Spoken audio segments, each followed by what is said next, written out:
yung title. Ang tawagan namin noon ay Bibi. So, tama na. Tapos, hindi ko nabasa. Hindi ko nabasa dahil naghiwalay kami. So, syempre, nung sinabi na interesado daw ba ako, or parang syempre may chance ulit na makapag-teatro ulit ng year 2025, syempre may konting, ay, this is interesting.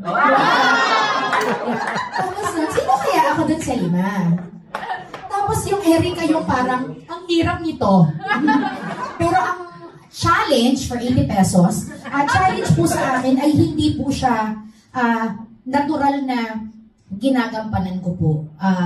Isa po si Yong sa nangangarap na tapusin na yung kapag inisip ko kasi lahat ng mga ginagawa ko, parang lagi siyang diba nakaano sa comedy, alam na natin kung paano minsan, kahit man pilit ko mag-iibahin, syempre directorially, gusto ko yung ganitong pagkakaportray mo, energy, ball of energy, but Erica is a different, species. Ayan. Parang in layman's to simply put, para po siyang alien. Because we'll never, I cannot imagine that she's coming from a place wherein there's no romance, there's no I love yous, there's no kissing. So, ano yun? Diba? Yun yung laro. Iisipin natin laro, ang sarap niyang i-portray. Pero, hindi siya kakatwa, hindi siya imahinasyon, hindi siya fiction. Parang nag-exist siya sa buhay ni Lucas, sa utak ni Lucas, na may nais sabihin. So, the curiosity of love, of wanting to feel that kind of love na narinig niya lang isang alamat from a video, paano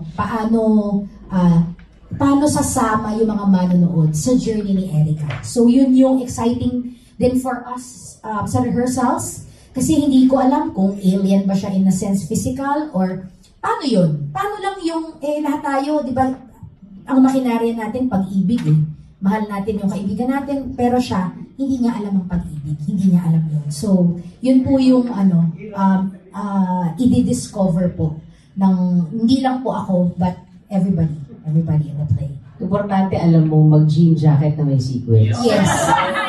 Yeah. Sa Maladiaga po kasi makinang. Let's hear from the other Erica.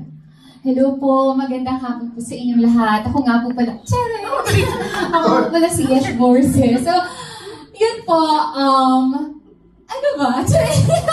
Hindi. Sorry.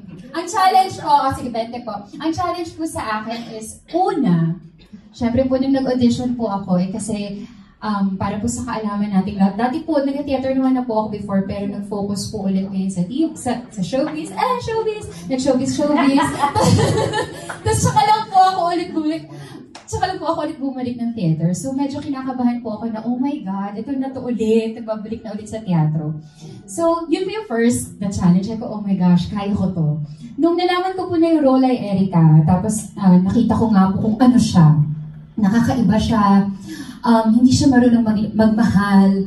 Alam mo yun, para siyang, hindi siya nonchalant for me. This is my understanding of, wow, English! Yung understanding ko ng character ni Erica. So, hindi naman siya nonchalant. Pero medyo ano lang siya, marami siyang curious siyang tao.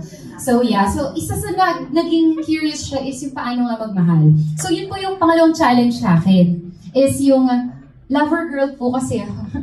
Kita niyo naman po sa higaw ko, di ba? Lover girl po ako. So, challenge po sa akin yun. Paano ko mabibigyang buhay si Erica na hindi ka marunong magmahal. You don't know how to love. Hindi mo alam kung ano yung pag-ibig.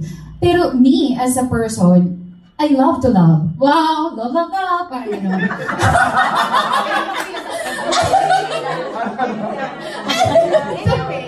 Di ba po? Mukha na kami alien. Pero hindi naman gano'n. So yun po yung sumunod na challenge sa akin. Ang next na challenge naman po is nung nalaman ko na alternate ko si Ate Via. So parang, oh my gosh, kaya namin to. Paano to?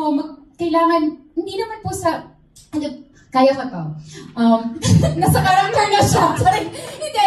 Kasi syempre po, magkaibang tao kami ni Ate Via. So magkaiba rin kami ng may offer. So yun din po yung parang, for me, as a simple girl, you know, living in the city, ang iniisip ko is paano kaya kami ni Ate Via mag-work together na mag-alternate. So, yun na naman po sa akin, yun na naman po yung mga challenges sa akin. Pero yes, I'm happy to be here. Wow! Are you guys excited? Yes, we are! Sabi namin, loob. Nagpupumiglas. Ano si Lucas? Parang nasa kanya na lahat ng characters niya. Kinokomendan mo siya. I love it. Thank you. Let's give it up for our Erica, Yesh, and Via. And now,